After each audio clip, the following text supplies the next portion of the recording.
Hello दोस्तों, स्वागत है आप सभी का टू द पॉइंट के इकोनॉमी के सेशंस में। आज के इस चैप्टर में हम पब्लिक सेक्टर अंडरटेकिंग्स के बारे में, खासकर जो इंडिया में पब्लिक सेक्टर अंडरटेकिंग्स हैं उसके बारे में एक ओवरव्यू देखने की कोशिश करेंगे। तो आइए शुरू करते हैं। The public sector can be classified into 3 different types. 3 अलग अलग कैटेगरीज में। देखिए, पब्लिक सेक्टर अंडरटेकिंग्स यानी कि जिनकी ओनरशिप गवर्नमेंट के पास है टोटली या फिर मेजॉरिटी, या फिर गवर्नमेंट के ही डेफिनेशन के साथ आप चले तो 51% ऑफ द शेयर्स या फिर 51% ऑफ द होल्डिंग्स जो है वो अगर सरकार के हाथ में हो तो उसे एक पब्लिक सेक्टर अंडरटेकिंग कहा जाएगा। तो broadly 3 type of public sector undertakings हमें देखने को मिलेंगे। एक, departmental undertakings, they are directly managed by the concerned ministries और department. Example railway, post etcetera. ये भी ऑफकोर्स कहीं ना देखिए, रेलवे भी ट्रांसपोर्टेशन डिपार्टमेंट में है, आपको बाकी के भी प्राइवेट सेक्टर्स देखने को मिलेंगे अलग अलग ट्रांसपोर्टेशन डिपार्टमेंट्स में। तो ये डिपार्टमेंटल अंडरटेकिंग्स है। भारत सरकार मिनिस्ट्रीज इसके बारे में बनाती है, इसके लिए डिपार्टमेंट्स वगैरह बनाए जाते हैं। नॉन डिपार्टमेंटल अंडरटेकिंग्स, जिनका कोई भी स्पेसिफिक डिपार्टमेंट नहीं होता, स्पेसिफिकली वहाँ पर मैनेजमेंट की कमिटीज़ वगैरह ही बनाए जाते हैं, जैसा कि HPCL, IOCL, बड़े बड़े जो महारत्ना, मिनी रत्ना कंपनीज होते हैं वो सभी इसी कैटेगरी के अंडर आते हैं। And finally the third category of public sector undertaking is financial institutions. State Bank of India, UTI, LIC etcetera, ये सभी जो है वो फाइनेंशियल इंस्टीट्यूशंस के पब्लिक सेक्टर अंडरटेकिंग्स हैं। ऑब्जेक्टिव्स क्या हैं दरअसल इन पब्लिक सेक्टर अंडरटेकिंग से? To create an industrial base in the country. आज जितने भी इंडस्ट्रियलाइज्ड कंट्रीज आप देखते हैं, चाहे वो UK हो, USA हो, वो सभी ने इतना अच्छा खासा डेवलपमेंट इसीलिए किया है क्योंकि उनका इंडस्ट्रियल बेस बहुत ही अच्छा है। और थर्ड वर्ल्ड कंट्रीज जैसे कि इंडिया, पाकिस्तान, बांग्लादेश, जो कि एक वक्त ब्रिटिश के कॉलोनीज थे, उनके पास इंडस्ट्रियलाइजेशन अच्छा नहीं है, तो उनका बेस ना होने के कारण हमारे पास इतना अच्छा डेवलपमेंट नहीं आया हुआ था।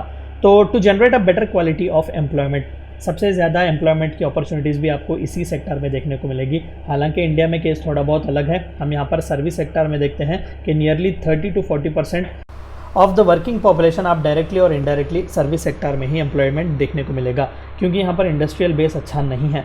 To develop basic infrastructure in the country, infrastructure की बढ़ोतरी भी इन्हीं पब्लिक सेक्टर अंडरटेकिंग से ही होती है। To provide resources to the government, सरकार को रिसोर्सेज प्रोवाइड करने के लिए। To promote exports and reduce imports, यानी कि सेल्फ सस्टेन बनाने के लिए भी। To reduce inequalities and accelerate the economic growth and development of a country. जाहिर सी बात है कि इकोनॉमिक को या फिर किसी भी एक देश के इकोनॉमी को बहुत ही अच्छा पुश मिलता है अगर उसका इंडस्ट्रियल बेस अच्छा हो तो। पब्लिक सेक्टर अंडरटेकिंग्स के सबसे इंपॉर्टेंट प्रॉब्लम्स क्या है, खासकर इंडिया को मद्देनजर रखते हुए?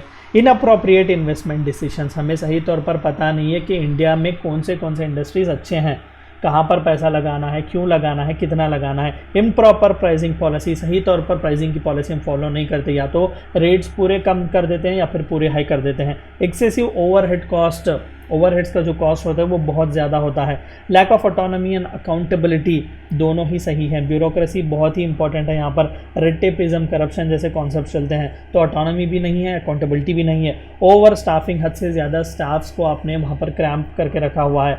ट्रेड यूनियनिज्म, अगेन अलग अलग ट्रेड यूनियंस वगैरह बन जाते हैं, हर 2-3 दिन में हड़ताल, स्ट्राइक्स वगैरह होते हैं। Under utilization of the capacity, Monday to Friday काम है, सैटरडे संडे हॉलीडे है, और मंडे टू फ्राइडे भी सिर्फ 8 या 9 घंटे वहाँ पर काम चलता है, और वो भी पूरी तरीके से फुल्ली उसे यूटिलाइज नहीं किया जाता। The major PSU reforms are given below. तो चंद इंपॉर्टेंट मेजर रिफॉर्म्स जो लाए गए थे। New industrial policy 1991 the best industrial policy से कहा जाता है आज तक के टाइम में। लिबरलाइजेशन, प्राइवेटाइजेशन और ग्लोबलाइजेशन हमने इसी पॉलिसी में देखा हुआ था। वॉलेंटरी रिटायरमेंट स्कीम 1988 में, गोल्डन हैंडशेक जिसे कहते हैं, यानी कि अगर आप एक एम्प्लॉय हैं, अगर आपने 20-25 साल वहाँ पर काम किया हुआ है तो आप वॉलेंटरी रिटायरमेंट ले सकते हैं। ठीक है, आपको गोल्डन हैंडशेक भी दिया जाएगा, क्योंकि आपकी जगह पर आपसे भी ज़्यादा जो कैपेसिटी यूटिलाइज करवा सकते हैं वैसे कैंडिडेट को हम वहाँ पर ला सकते हैं। एडमिनिस्टर्ड प्राइस मैकेनिज्म, प्राइस का मैकेनिज्म पूरी तरीके से ओवरऑल एडमिनिस्टर्ड होगा।